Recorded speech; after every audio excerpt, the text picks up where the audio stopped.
नमस्कार प्यारे विद्यार्थियों, मैं दीपिका राठी एक बार फिर से आप सबके सामने उपस्थित हूँ अपनी हिंदी की पाठ्य पुस्तक क्षितिज भाग 2 के गद्य खंड में संकलित पाठ बाल गोविंद भगत लेकर, जिसके लेखक हैं श्री रामवृक्ष बेनपुरी जी।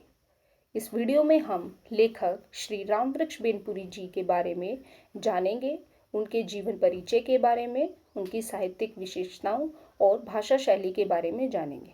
तो चलिए शुरू करते हैं लेखक श्री रामवृक्ष बेनपुरी जी का जीवन परिचय।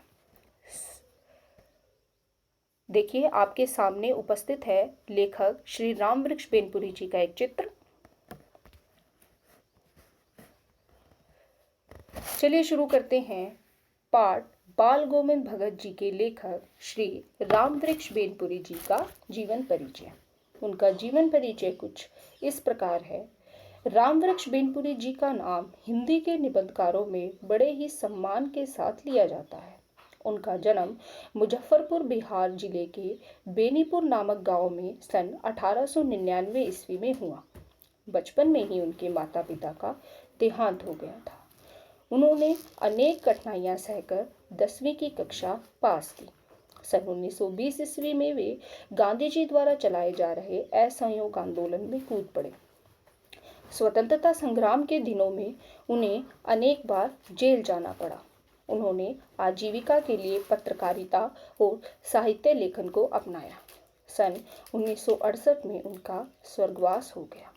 उनकी रचनाएं देखते हैं। उनकी प्रसिद्ध रचनाओं के नाम हैं माटी की मूर्तें, गेहूं और गुलाब, पैरों में पंख बांधकर, चिता के फूल, नेत्रदान, अम्बपाली और पतितों के देश में। उनकी 50 से अधिक पुस्तकें प्रकाशित हो चुकी हैं। उनकी साहित्यिक विशेषताएं देखते हैं। बेनपुरी जी के निबंधों में विचार, कल्पना और भावना का अद्भुत संगम दिखाई देता है। वे अपनी बात को पाठक के हृदय तक पहुंचाने के लिए विभिन्न उदाहरणों और भावुक प्रसंगों का सहारा लेते हैं। उनमें देश, समाज और राष्ट्र के विकास की तीव्र ललक दिखाई पड़ती है। बाल गोविंद भगत जी निबंध में उन्होंने सुंदर ढंग से जीने की कला सिखाने का प्रयास किया है। उनकी भाषा शैली देखते हैं। बेनपुरी जी की भाषा अपने कलात्मक रूप से पाठकों को परिचित कराती है। उनकी भाषा रोचक, ओजपूर्ण और सशक्त है। वे संस्कृत और तद्भव शब्दों का मिला जुला प्रयोग करते हैं।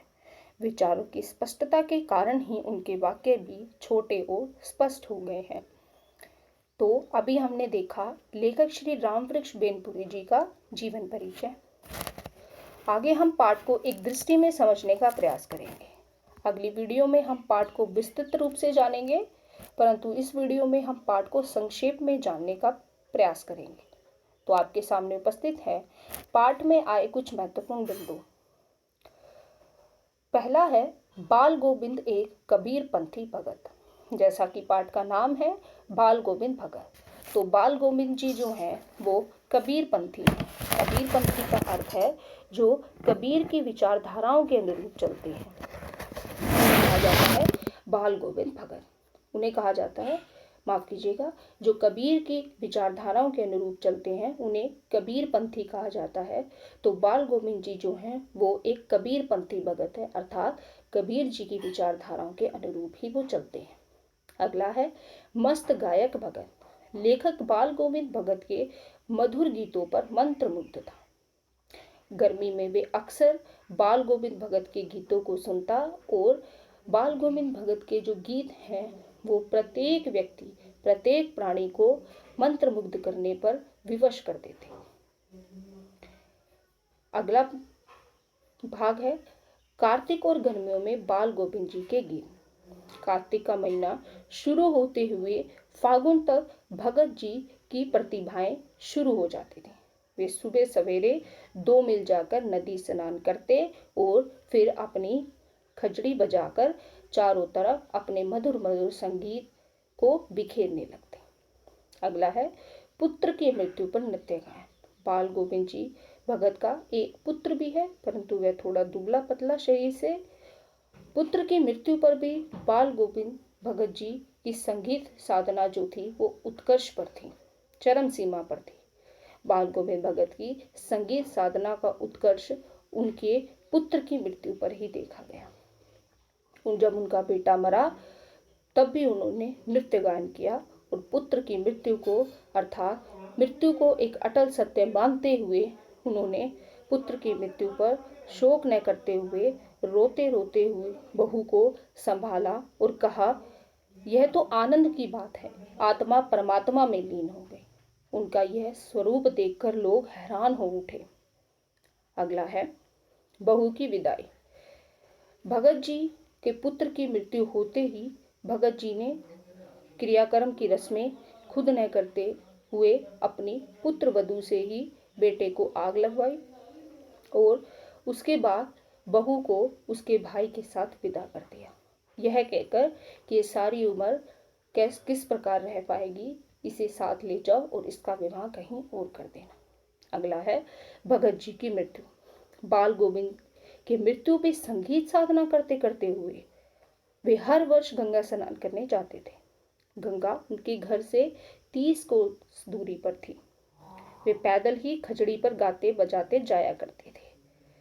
उस दिन भी वह सुबह जल्दी उठकर स्नान, ध्यान और खेती बाड़ी जैसे वो नित्य नियम करते थे, उनका काम था, वैसे ही इस दिन भी वह सुबह जल्दी उठकर खेती बाड़ी और स्नान करने लगे। लोगों ने उन्हें आराम करने को कहा क्योंकि उनकी जो सेहत थी वो कुछ ठीक दिखाई नहीं दे रही थी, परंतु वे इस बात को हंसकर टाल गए। उस शाम भी उन्होंने खूब गाया, लेकिन अब लगता था जैसे धागा टूट गया हो। धागा टूट गया मतलब प्राण निकल गए हो, मृत्यु हो गई हो। भोर हुई तो पता चला कि बाल गोविंद भगत जी नहीं रहे। तो इस वीडियो में हमने देखा पाठ को एक दृष्टि में। अगली वीडियो में हम पाठ को कठिन शब्दों के साथ विस्तृत रूप से जानने का प्रयास करेंगे। धन्यवाद।